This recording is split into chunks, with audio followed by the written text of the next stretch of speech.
Ассалаумағалейкум, каналыма қош келдіңіздер. Бүгін көпшілікті мезеткен пигментті тақты кетіріп, бетті жақсы ағартып беретін керемет маска жасап көрсететін боламын. Бізге ол үшін ашытқы қажет болады. Жарты ас қасық ашытқыны алып, оның үстіне 2 ас қасық айран, қаймақ немесе сүт. Осы үшеуінің біреуін қосасыздар. Мен бүгін қаймақ қосып жатырмын.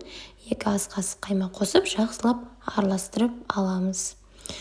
Бір келкі масса болғаннан кейін 1-2 ас қасықтай лимон шырынын қосамыз, яғни свежий лимонды сығып, содан шыққан суын қосатын боламыз.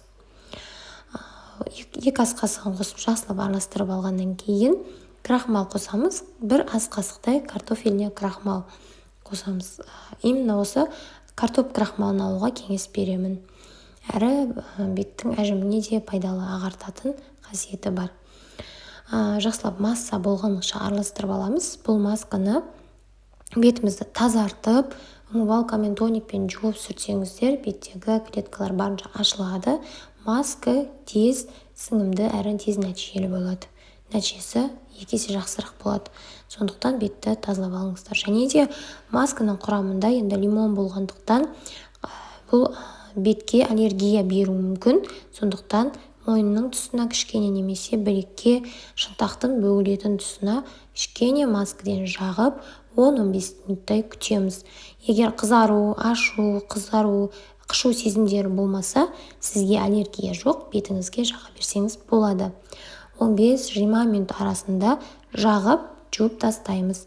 Жылы сумен жуып, артынан өзіңіздің қолданатын креміңізді жақсаңыз болады. Мен өзімнің тонерімді қолдандым. Бұл масканы түнгі уақытта, кешкі уақытта, яғни ешқайда шықпайтын кезде жағуға кеңес беремін.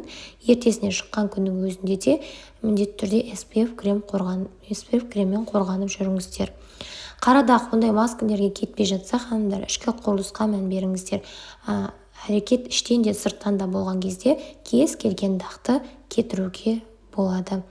Масканы жасап көріңіздер, нәтижесімен комментарийді бөлісуді ұмытпаңыздар. Сіздермен Феруза Мырзаева.